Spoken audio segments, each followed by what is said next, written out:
تو انفارچونیٹلی ہمارے اپنے اندر بھی خامی ہے کہ ہم ایک ہمارے پاس یونینیمس وائس ہی نہیں ہے، ہم ایک آواز نہیں ہے. یہ آپ نے بڑی پتے کی بات کی ہے بابر. میں اس طرف آنا چاہتا تھا آپ کے ساتھ کہ آپ چونکہ ایک میں نے عرض کیا کہ آپ قائد ہیں صحافتی برادری کے. ہم بہت بٹے ہوئے لوگ نہیں ہیں، گروہوں میں، گروپس میں، مفادات میں. یونینیمٹی کیوں نہیں ہے ہمارے ہاں؟ یونٹی کیوں نہیں ہے ہمارے ہاں؟ ساجد بھائی جبکہ سب کے مسائل ایک جیسے ہیں. بد قسمتی یہ ہے کہ جو بڑے بڑے میڈیا ہاؤسز ہیں نا، ان کو پتا تھا کہ اگر یہ ان میں یونٹی ہوئی، اگر ان کی ایک آواز ہوئی تو وہ پھر اپنے مقاصد حاصل نہیں کر سکتے. انہوں نے مل کر ہمیں ڈیوائیڈ کر دی ہے، بے تحاشا گروپوں میں ڈیوائیڈ کر دیا. آپ مجھے بتائیں کتنی پی ایف یو جیز ہیں، کتنی پی یو جیز ہیں، گنی نہیں جاتی. وہ ساری واٹس ایپ پہ ہیں، 4-5 بندوں نے اپنی ہر ایک ادارے کے 4-5 بندے ملے ہیں اور انہوں نے ایک وہ تو پی یو جے بنائی ہوئی ہے. بھانمتی نے کنبہ جوڑا، کہیں کی اینٹ اور کہیں کا روڑا، کوئی آواز ہے ہی نہیں ہے، اور سین رٹ نہیں ہے ان کی، اس لیے کہ وہ بکے ہوئے ہیں. ہاں اب میں پریس کلب میں ہوں، یہاں پر آپ دیکھیں بے تحاشا وہاں پر بے روزگار لوگ ہوئے ہیں، ہمارے ممبرز بے تحاشا بے روزگار ہوئے ہیں، وہاں جہاں بیٹھے ہوتے ہیں ہم ان کو فیسیلیٹیٹ کر رہے ہیں، کھانے کے حوالے سے فیسیلیٹیٹ کر رہے ہیں. وہ بیچارے کہاں جائیں؟ ایک بندے کو روزگار ہی نہیں ملتا، بے روزگار ہے تو وہ کلب ہی آئے گا. کلب جو ہے وہ پھر آپ مجھ سے پوچھتے بھی ہیں کہ جی کلب ہماری کیا فائنینشیل ہیلپ کر سکتا ہے؟ کھانے کو کچھ نہیں ہے، روزگار نہیں ہے، تنخواہ نہیں ہے، بچوں کی فیسیں نہیں دے پاتے، کرائے مکانوں کے نہیں دے پاتے، ٹرانسپورٹیشن کے اخراجات نہیں اٹھا پاتے. پورا ایک سسٹم جو ایک تھا وہ پورا سارا المناک داستان ہے کارکن صحافی کی. ہم دیکھتے ہیں پریس کلب میں وہاں لوگ جو بیٹھے ہوتے ہیں کس قدر پژمردہ، آزردہ اور چڑچڑے ہو جاتے ہیں، کچھ ریاکشنری ہو جاتے ہیں. دیکھیں نا، یہ آپ ایک انسان کو بابر آپ کسی ایسی بند گلی کے ایج پہ لے جائیں جہاں اس کے پاس کوئی اور چارہ نہ رہے کہ وہ کچھ حیوانی حرکات میں ملوث ہو جائے، وہ کیا کرے؟ ہم نے اس کو مجبور کر دیا اس بند گلی کی طرف. آپ قائدین میں شمار ہوتے ہیں. دیکھیں نا، انہیں کھانا کھلا دینا، سبسڈائز ریٹس، فائن، چائے پلاتے ہیں، دھوپ سیکنے کی جگہ دے دیتے ہیں، بیٹھنے کو اے سی دیتے ہیں.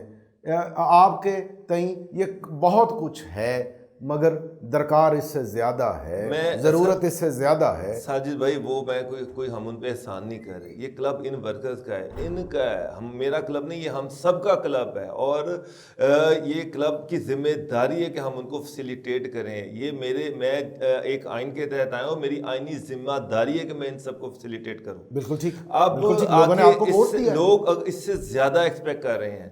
انفارچونیٹلی کلب کے پاس اتنے فنڈس تو نہیں ہے کہ ہم ان کی کوئی فائنینشیل ہیلپ کر سکیں. ہاں ہم یہ کرتے ہیں کہ وہ لوگ جو بیچارے زیادہ ضرورت مند ہیں، ہم ڈی جی پی آر سے ہم نے کوآرڈینیٹ کیا ہے.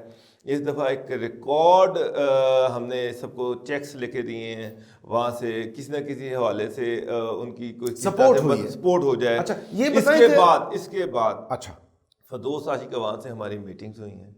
ہم ان پہ پریشر ڈال رہے ہیں کہ وہ تمام ادارے جنہوں نے اپنے واجبات دینے ہیں، بقایا اجات دینے ہیں، وہ تمام ادارے جنہوں نے ورکرز کی سیلریاں دینی ہیں، ٹھیک، یا اس میں بہت بڑے بڑے ادارے ہیں، میں نام نہیں لیتا، بہت بڑے بڑے ادارے ہیں، آپ ان کے اشتہارات روک دیں. جب تک پریس کلب آپ ایک کمیٹی بنا دیں، پریس کلب کے ساتھ ایک ایگریمنٹ کر لیں کہ جب تک ہم این او سی نہ دیں اس وقت تک اس ادارے کو اشتہارات کی پیمنٹ نہ کی جائے، جب تک اس کی کلیئرنس نہ ہو. ٹھیک ہے. اب بابر آپ نہیں دیکھتے کہ ایک فقدان ہے کارکن صحافیوں کے حقوق کی، جو پاسداری ہے، جو ان کا تحفظ ہے، اس کے لیے کوئی خاص قوانین نہیں ہے؟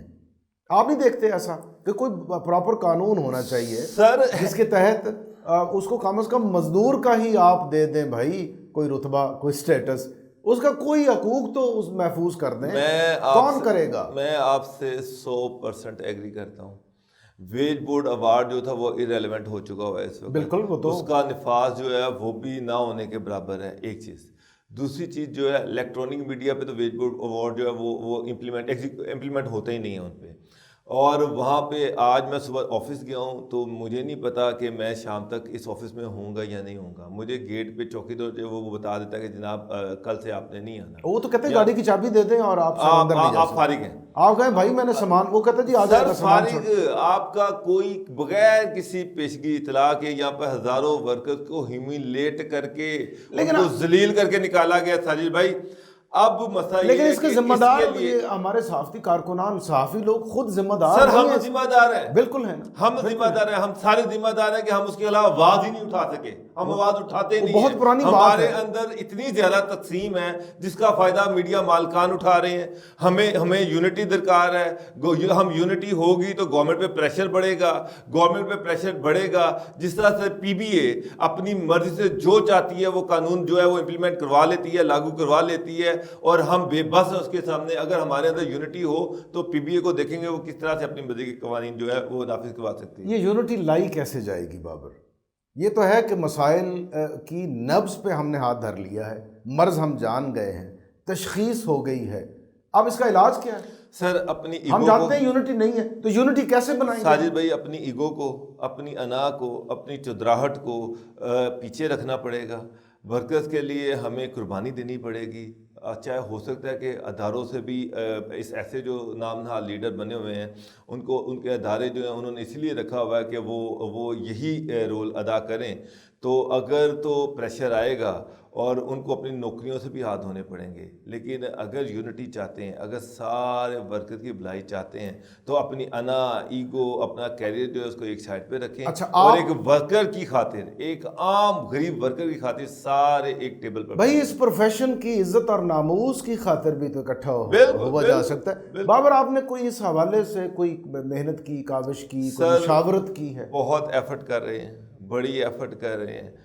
پیچھے کراچی پریس کلب کے جو سیکرٹری اور صدر تھے وہ بھی آئے ہوئے تھے، ان سے بھی ہماری ملاقات ہوئی، وہ بھی یہی چاہ رہے ہیں کہ ہم سارے اکٹھے ہو، ساری یونینز کو اکٹھا کیا جائے۔ اسلام آباد پریس کلب سے بھی اس حوالے سے ہم رابطے میں ہیں، اور کوشش کی جا رہی ہے کہ کسی طریقے سے ان کو اکٹھا کیا جائے، اور یہ ورکرز کا اتصال ہو رہا ہے اس کو کس طرح سے ختم کروایا جائے۔